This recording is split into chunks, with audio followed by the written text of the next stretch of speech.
கோபுரம் டிவி நேயர்களுக்கு இனிய வணக்கம். இன்று பிறந்தநாள் காணும் மற்றும் மணநாள் காணும் அத்துணை சகோதர சகோதரிகளுக்கும் எங்களது இனிய வாழ்த்துக்கள்.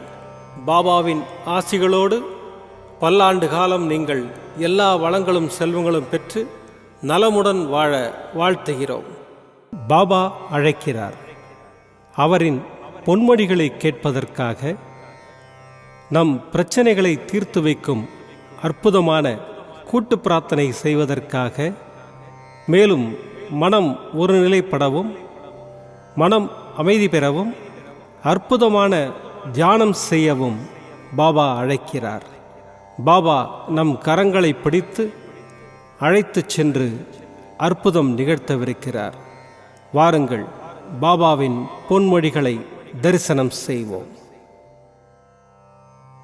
அன்பு குழந்தையே, உன்னை சுற்றி இருப்பவர்கள் திடீரென தாழ்ந்து போகும்போதும் விழும்போதும் அழும்போதும் அது அவர்களின் கர்மாவினால் வந்தது என்பதை உணர்ந்து அமைதியாக இரு. எதை பார்த்தும் நீ பயப்படாதே. நான் எதுவரை உன் அசைக்க முடியாத நம்பிக்கையாக இருக்கிறேனோ அதுவரை உனக்கு எந்த தீங்கும் நேராது. உனது கால்களும் கரங்களும் திடப்படுத்தப்படும். உன்னை நம்பி வருபவர்கள் யாராக இருந்தாலும் அவர்களுக்கு மனப்பூர்வமாக உதவி செய். திரும்ப வரும் என்று பலனை எதிர்பார்க்காதே. உன்மேல் பொறாமை உள்ளவர்களை பார்த்தும் உனக்கு விரோதமாக பேசி திரிபவர்களை பார்த்தும் நீ ஒருபோதும் பயப்படாதே. உனது வாழ்க்கையை ஒருபோதும் மற்றவர்களின் நிழலாக மாற்றிக்கொள்ளாதே. நீ தனித்தன்மையுடன் பிறந்தவன். இந்த உலகில் யாரும் உன்னைப் போல் இல்லை, இனியும் பிறக்கப் போவதில்லை. எனவே பிறர் சொன்னதை பின்பற்றி அவர்களை நகலெடுத்து வாழ்வதை விட்டுவிடு. உன் உள்ளத்திலிருந்து எழும் உண்மையான குரலை கேள். அதுதான் எனது குரல். நானே உன் உள்ளிருந்து பேசுகின்றேன். அதன்படி நடந்து கொள். அதுதான் உன் இயல்பான தன்மை. அந்த மூலத்தன்மையோடு வாழ்ந்தால் வாழ்க்கை ஆனந்தமாகவும் அழகாகவும் மாறும். என்னை மீறி யாரும் உன்னை நெருங்க முடியாது. உன் அப்பா சாய் இருக்கிறேன், எதற்கும் கலங்காதே. ஓம் சாய்ராம். பாபாவின் அற்புதமான பொன்மொழிகளை தரிசனம் செய்தோம். அடுத்த நிகழ்வு கூட்டு பிரார்த்தனை. நம் மனநலன் சார்ந்த பிரச்சனைகளுக்காகவும் உடல் நலன் சார்ந்த பிரச்சனைகளுக்காகவும் மற்றும் நம் அனைத்து விதமான பிரச்சனைகளுக்காகவும் சாய்நாதரிடம் கூட்டு பிரார்த்தனை செய்வோம். வாருங்கள், இந்த அற்புதமான கூட்டு பிரார்த்தனையை செய்வோம். பிரார்த்தனாஷ்டகம். 8 பிரார்த்தனைகள். சாந்தமான மனம் கொண்ட சாயிநாதரே, அறிவின் சிகரமே, அன்புள்ளம் கொண்டவரே, கருணை கடலே, உண்மையின் இருப்பிடமே, மாயை என்னும் இருளை அகற்றுபவரே, ஜாதி மத பேதங்களுக்கு அப்பாற்பட்டவரே, எங்களின் புரிந்து கொள்ளும் திறமைக்கு அப்பாற்பட்டவரே, அன்பின் இருப்பிடமே, ஷீரடி வாழ் இறைவனே, என்னை காப்பாற்றும், என்னை காப்பாற்றும். ஞான சூரியனே, ஞானத்தை வழங்குபவரே, பக்தர்களின் மனங்களில் உலவிடும் பரமஹம்சரே, அனைத்து நன்மைகளுக்கும் காரணமானவரே, தங்களை சரணடைந்தவரை காப்பவரே, படைக்கும் தொழில் புரியும் பிரம்மாவும் காக்கும் கடவுளான விஷ்ணுவும் நீங்களே. 3 உலகங்களையும் யுகங்கள் முடிவில் தன்னுள் ஐக்கியமாக்கிக் கொள்ளும் ருத்திரனும் தாங்களே. நீங்கள் இல்லாத இடம் இந்த பூமியில் ஏது? எல்லாம் அறிந்த இறைவன் நீங்கள். எங்கள் எல்லோரின் இதயங்களிலும் வசிப்பவரும் நீங்களே. எனது எல்லா குற்றங்களையும் மன்னிக்க வேண்டும் என்று வேண்டி கேட்டுக்கொள்ளுகின்றேன். அலை அலையாய் தொடர்ந்து வரும் சந்தேகங்களையும் மனமயக்கங்களையும் போக்குவீராக. நீங்கள் கோமாதா, நான் பிறந்த இளங்கன்று. நீங்கள் சந்திரன், நான் சந்திரகாந்த கல். தங்கள் பாதங்கள் கங்கை நதி. பணிவுடன் இந்த தாசன் உங்கள் பாதங்களில் தலை வணங்குகிறேன். உங்கள் கைகளை என் தலைமீது வைத்து ஆசை கூறுங்கள். என் கவலைகளும் துன்பங்களும் பறந்தோடட்டும். இந்த கணு தங்களின் தாசன். இந்த 8 துதிகளையும் கூறி நான் உங்களை சாஷ்டாங்கமாக நமஸ்கரிக்கின்றேன். எனது பாவங்கள், துன்பங்கள் மற்றும் ஏழ்மை நிலை இவை யாவும் உடனடியாக விலகி ஓடட்டும். ஓம் சாய்ராம்.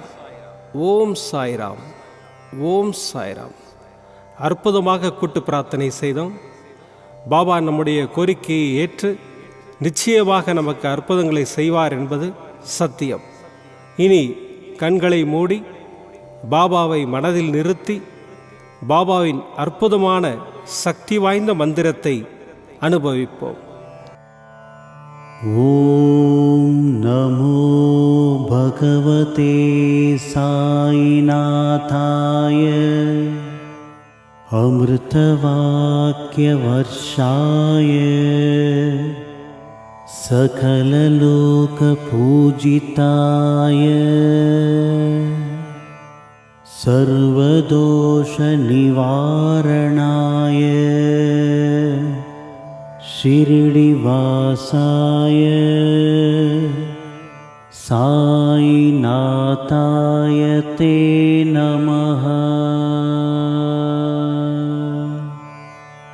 ஓம் நமோ பகவதே சாய்நாதாய அமிர்தவாக்யவர்ஷாய சகலலோகபூஜிதாய சர்வதோஷநிவாரணாய ஷிரிடிவாசாய சாய்நாதாய தே நமः. ஓம் நமோ பகவதே சாய்நாதாய அமிர்தவாக்யவர்ஷாய சகலலோகபூஜிதாய சர்வதோஷநிவாரணாய ஷிரிடிவாசாய சாய்நாதாய தே நமः. ஓம் நமோ பகவதே சாய்நாதாய அமிர்தவாக்யவர்ஷாய சகலலோகபூஜிதாய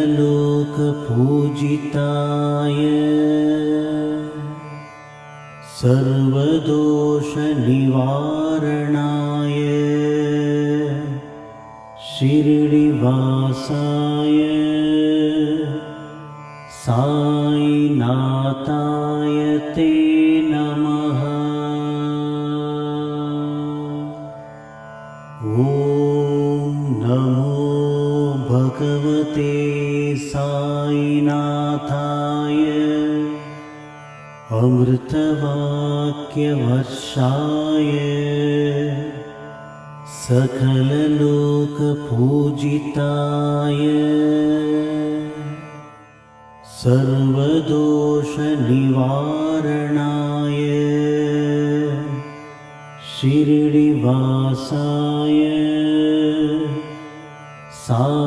சாய்நாதாய தே நமः.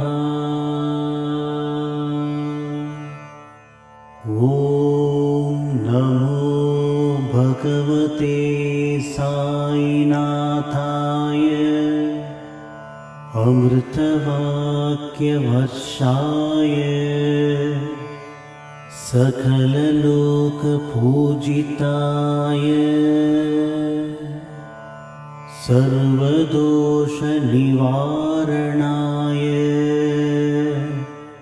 ஷிரிடிவாசாய சாய்நாதாய தே நமः. ஓம் நமோ பகவதே சாய்நாதாய அமிர்தவாக்யவர்ஷாய சகலலோகபூஜிதாய சர்வதோஷநிவாரணாய शिरडिवासाय साईनाथाय ते नमः। ॐ नमो भगवते साईनाथाय अमृतवाक्यवर्षाय सकललोकपूजिताय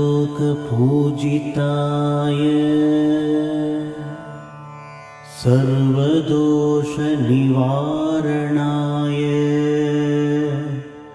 शिरडिवासाय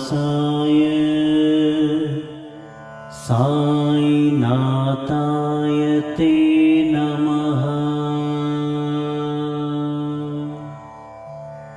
ॐ नमो भगवते साईनाथाय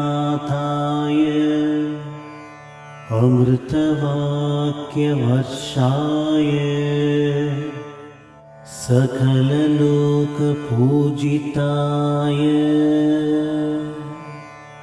सर्वदोषनिवारणाय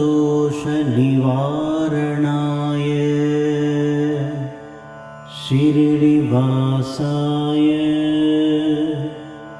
साईनाथाय ते नमः। ॐ नमो भगवते साईनाथाय अमृतवाक्यवर्षाय सकललोकपूजिताय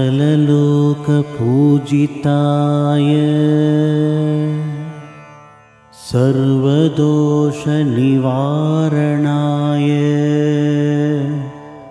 शिरडिवासाय साईनाथाय ते नमः। ॐ नमो भगवते साईनाथाय अमृतवाक्यवर्षाय सकललोकपूजिताय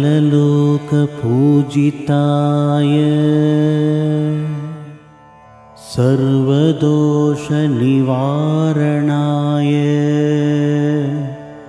शिरडिवासाय साईनाथाय ते नमः। ॐ नमो भगवते साईनाथाय अमृतवाक्यवर्षाय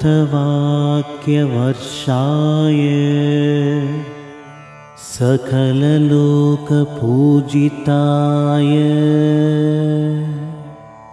सर्वदोषनिवारणाय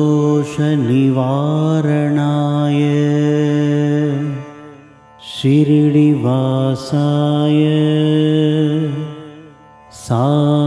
साईनाथाय ते नमः। ॐ नमो भगवते साईनाथाय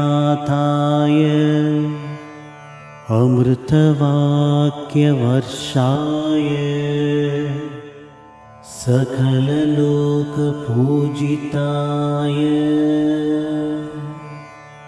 सर्वदोषनिवारणाय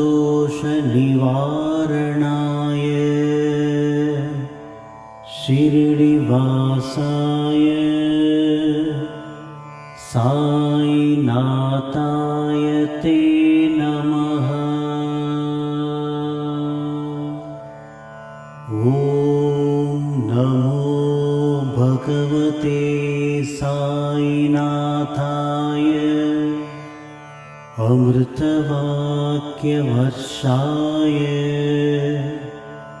सकललोकपूजिताय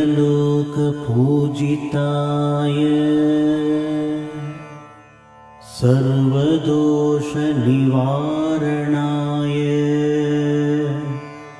शिरडिवासाय साईनाथाय ते नमः।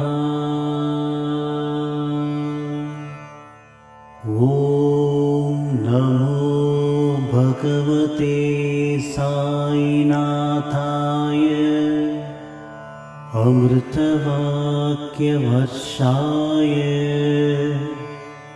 सकललोकपूजिताय सर्वदोषनिवारणाय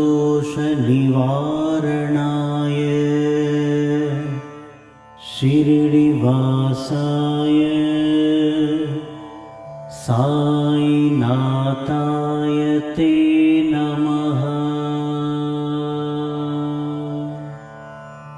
ॐ नमो भगवते साईनाथाय अमृतवाक्यवर्षाय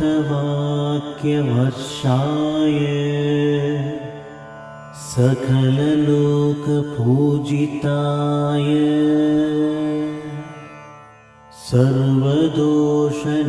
सर्वदोषनिवारणाय शिरडिवासाय साईनाथाय ते नमः। ॐ नमो भगवते साईनाथाय अमृतवाक्यवर्षाय सकललोकपूजिताय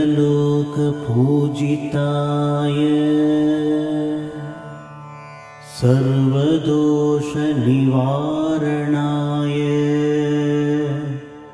शिरडिवासाय साईनाथाय ते नमः। ॐ नमो भगवते साईनाथाय अमृतवाक्यवर्षाय सकललोकपूजिताय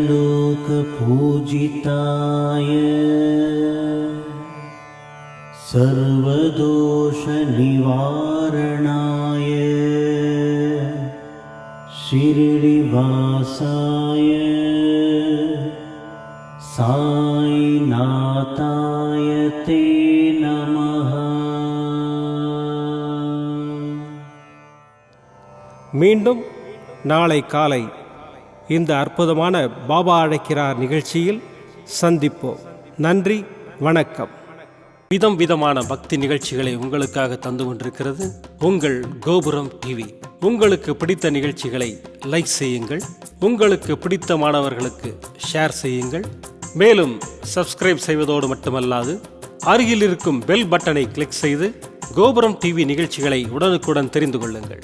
மற்றும் ஒரு மகிழ்ச்சியான செய்தி, கோபுரம் டிவி ஆப்பை கூகுள் பிளே ஸ்டோரில் ஃப்ரீ டவுன்லோட் செய்து கோபுரம் டிவி நிகழ்ச்சிகளை தொடர்ந்து கண்டுகளியுங்கள். பாருங்கள், ரசியுங்கள், பரவசமடையுங்கள். gopuramtv.com பக்தி பக்திமயம்.